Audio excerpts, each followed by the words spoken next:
साईडला इकडे एक मिनिट बॅगा ठेवूया.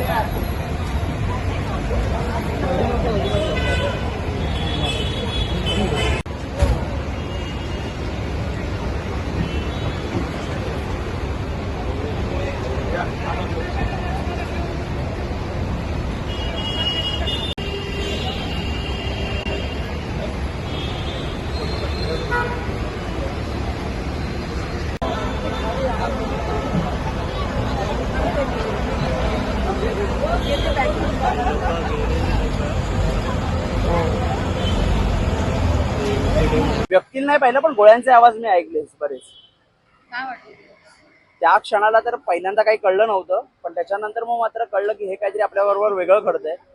भीती वाटणे इतपत त्यावेळेला वेळ नव्हता, त्यावेळेला कुठलीच भावना डोक्यात नव्हती. एवढं होतं फक्त खाली जाऊन काहीतरी गाठायचंय आपली जागा जिथे आहे किंवा तिथनं सुटायचंय. त्याप्रमाणे आम्ही धावत सुटलो.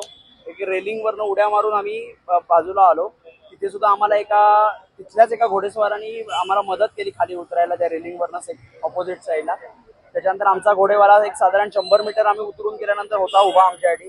आमची वाट बघत होता. त्यांनी स्वतःहून आम्हाला बोलवून घेतलं की तुम्ही आमच्याबरोबर आलेलात, मी तुम्हाला तुम्हाला सोडतो, तुम्ही नका काळजी करू. त्यामुळे आम्ही फक्त जे एवढं उतरून यायला लागलं असतं ते कष्ट आमचे वाचले म्हणण्यासारखे आहे. त्यांनीच आम्हाला शेवटपर्यंत खाली घेऊन आला म्हणून आम्ही वाचलो. आपल्या टुरिस्ट मधले दिसले काका यांचा त्यांचा मृत्यू झाला आणि एक पाटील काका म्हणून होते, सुबोध पाटील, ते इंजर्ड होते. पण ते आता बऱ्यापैकी सेफ आहेत.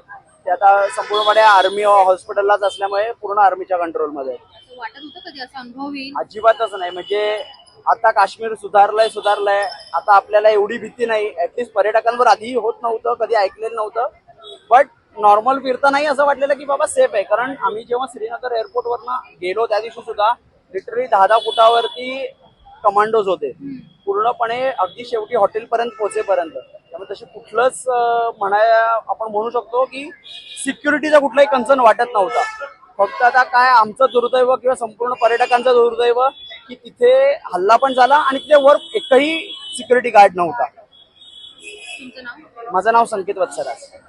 आम्ही ज्यावेळेला गेलो तेव्हा वातावरण एकदम चांगलं होतं. अशी आम्हाला कोणाला शंकाही नाही की असं काही वरती होऊ शकेल.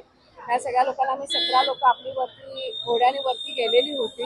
हे सगळे छान वरती जाऊन एन्जॉय करत होते आणि ह्यांनाच गोळ्यांचा आवाज आला आणि मग ते घाबरून सगळे एकेका घोडेवाल्याने सगळ्यांना एकेकांना खाली आणलं आणि त्याच्यानंतर मग जरा थोडंसं बरेच जण तिथे गेले. म्हणजे जास्तीत जास्त पुरुषांनाच तिथे मारलं. जेव्हा घटना समजली तेव्हा काय वाटलं?